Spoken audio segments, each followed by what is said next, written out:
Imagina un hombre que, con una frialdad y precisión escalofriantes, describe una serie de crímenes horrendos, detalles macabros, lugares ocultos y técnicas que estremecen incluso a los investigadores más experimentados.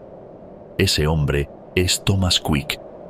Durante años, Quick confesó haber asesinado a decenas de personas, y cada confesión era un descenso más profundo al horror. Suecia entera quedó conmocionada por la existencia de este monstruo entre sus ciudadanos. Pero había un secreto que nadie sospechaba.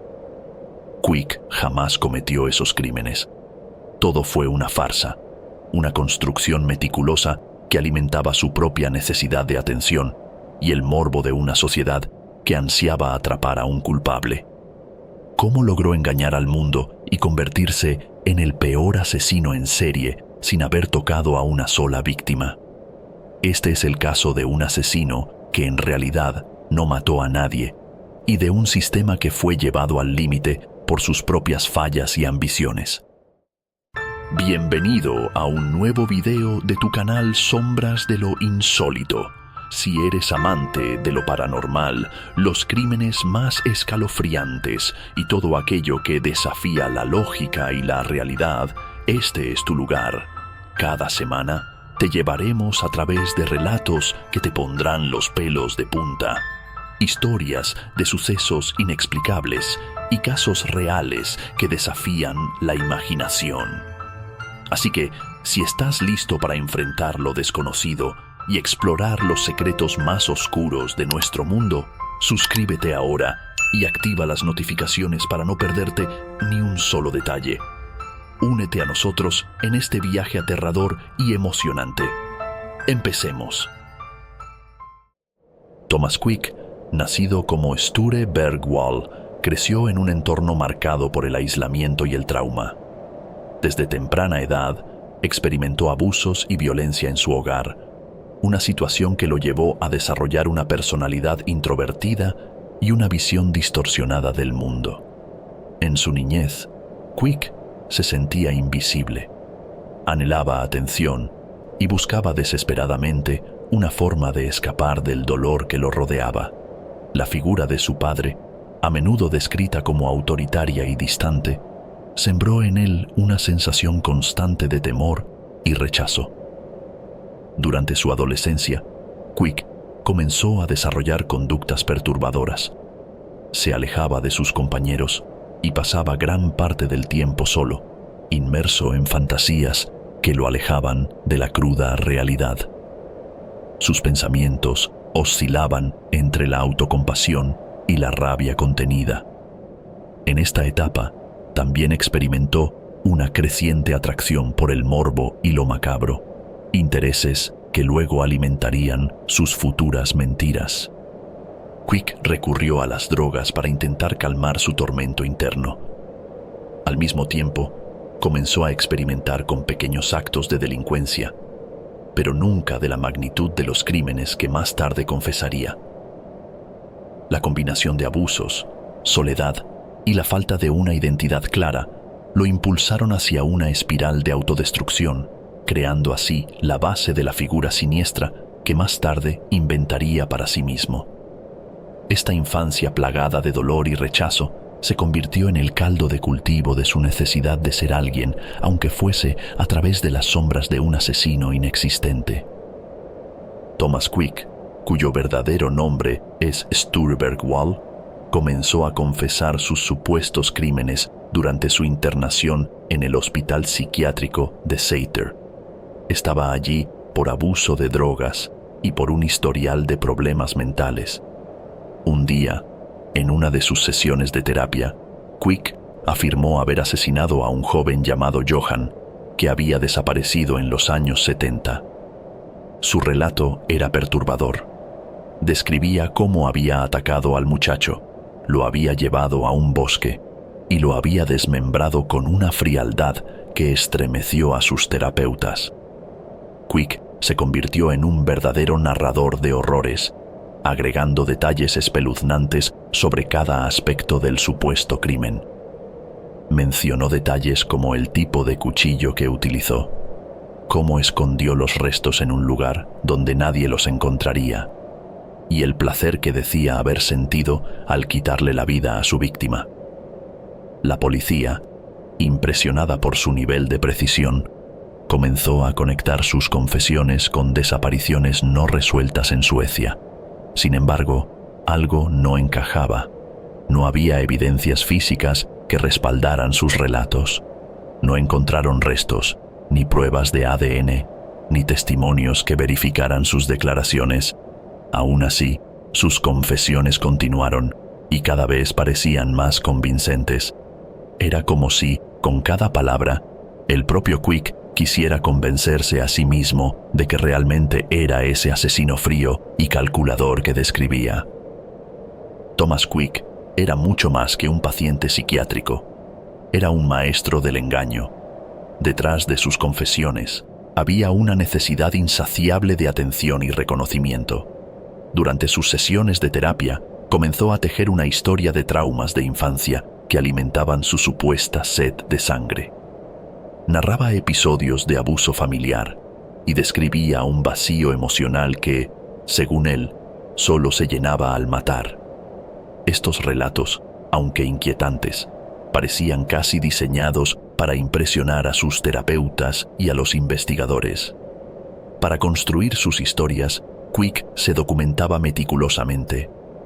Escarbaba en archivos de prensa, recopilaba información sobre casos no resueltos y los adaptaba a sus relatos. Al mezclar detalles reales con elementos de su imaginación, Quick lograba que cada confesión pareciera auténtica. Sabía qué decir y cómo decirlo para que sus palabras calaran hondo. Cuanto más detallaba sus supuestos crímenes, más poder ejercía sobre los profesionales que intentaban entenderlo. A pesar de su ingenio, sus confesiones carecían de una base sólida. No había testigos ni evidencias que respaldaran sus afirmaciones, pero él continuaba hablando, convencido de que sus palabras por sí solas bastarían para construir su legado como el asesino más temido. Su mente era un laberinto donde la realidad y la fantasía se confundían y donde el mayor crimen era el engaño en sí mismo. A medida que Thomas Quick continuaba confesando sus supuestos crímenes, el sistema judicial sueco se enfrentaba a un desafío insólito. Las autoridades, impresionadas por el nivel de detalle en sus declaraciones, comenzaron a investigar las ubicaciones y las descripciones que Quick proporcionaba. Sin embargo, no encontraban restos ni evidencias concluyentes. A pesar de ello, los fiscales estaban decididos a darle credibilidad a cada palabra. Quick lograba convertir cada una de sus mentiras en verdades judiciales, y los juicios se volvieron un espectáculo siniestro. En las salas de audiencia, Quick describía con una precisión perturbadora cómo atacaba, mutilaba y enterraba a sus víctimas. Los jueces y jurados escuchaban fascinados y horrorizados, incapaces de cuestionar la autenticidad de sus relatos. Para dar aún más verosimilitud a sus historias, se realizaron excavaciones en los lugares que mencionaba. Aunque encontraban objetos enterrados, como fragmentos de ropa y utensilios viejos, ninguno tenía relación directa con los crímenes. Aún así, estos hallazgos eran utilizados como pruebas para justificar las condenas. El teatro de los juicios parecía diseñado para confirmar la culpabilidad de Quick sin importar la falta de pruebas sólidas. Las cortes preferían ignorar las incoherencias y se centraban en alimentar la narrativa de terror que Quick había tejido. De este modo, sus confesiones siguieron siendo consideradas verdades absolutas, construyendo un caso basado en pruebas inexistentes y un deseo desenfrenado de resolver crímenes, sin importar la realidad de los hechos. Años después de que Thomas Quick fuera condenado por múltiples crímenes, un periodista comenzó a investigar sus confesiones con una perspectiva crítica. Mientras examinaba los expedientes, notó inconsistencias inquietantes en los relatos de Quick. Había detalles que simplemente no cuadraban. y la falta de pruebas físicas, empezaba a parecer menos una casualidad y más un patrón de error sistemático. El periodista revisó las ubicaciones de los supuestos crímenes y entrevistó a testigos. Pronto surgieron serias dudas sobre la veracidad de las confesiones. Al indagar en las grabaciones de los interrogatorios, descubrió que muchas de las respuestas de Quick habían sido sugeridas o inducidas por los mismos terapeutas y policías que lo investigaban. La influencia de las terapias, sumada al uso de potentes medicamentos psicotrópicos, parecía haber distorsionado aún más la percepción de Quick sobre la realidad. A medida que el caso se desmoronaba, la defensa de Quick solicitó la reapertura de los juicios. Lo que una vez fue considerado un mosaico de testimonios perturbadores se reveló como una obra de ficción creada por un hombre en busca de atención y validación. El público, que alguna vez creyó en el monstruo, ahora comenzaba a ver a Quick como un producto de un sistema que, impulsado por la desesperación por resolver crímenes, había sido demasiado crédulo. La realidad de que Quick jamás había matado a nadie dejaba al descubierto una red de errores judiciales que sacudió la confianza en el sistema de justicia sueco. Cuando finalmente se reveló la verdad, Thomas Quick fue exonerado de todos los cargos. Sin embargo, las secuelas de su engaño sacudieron a Suecia en lo más profundo. El país entero tuvo que enfrentarse a la dolorosa realidad de que su sistema de justicia había sido manipulado por un hombre que jamás había matado a nadie. Quick, quien durante años había sido considerado el asesino más temido, pasó de ser un monstruo a convertirse en símbolo de un fallo judicial catastrófico. A medida que se anulaban sus condenas, Quick hizo una revelación aún más inquietante. Sus confesiones habían sido un intento desesperado de ganar relevancia. Admitió que inventaba cada crimen para llenar un vacío emocional y mantener la atención de los profesionales a su alrededor. Para Quick, ser alguien, aunque fuera a través de la infamia, era preferible a la invisibilidad.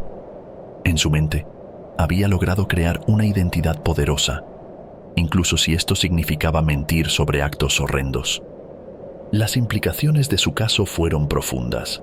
El sistema judicial sueco, que había confiado ciegamente en sus palabras, se vio obligado a revisar sus procedimientos y enfrentar una tormenta de críticas. El caso de Quick no solo dejó en evidencia los peligros de las confesiones inducidas, sino también cómo un deseo de justicia rápida puede llevar a errores irreparables. La historia de Thomas Quick se convirtió en una advertencia sobre los límites de la credulidad y las consecuencias de una justicia impulsada más por el deseo de resolver casos que por la búsqueda de la verdad. Quick nos muestra que, a veces, la necesidad de ser visto puede llevar a extremos inimaginables, incluso a inventar crímenes que jamás ocurrieron. Este caso sirve como advertencia para recordar que no todo es lo que parece y que la búsqueda de la verdad no puede dejarse llevar solo por las palabras, sino que debe basarse en hechos y pruebas sólidas. Gracias por acompañarnos en este recorrido por uno de los casos más insólitos y perturbadores de la criminología. Si te apasionan los misterios, el horror y los casos reales que desafían toda lógica, no olvides suscribirte a nuestro canal Sombras de lo Insólito.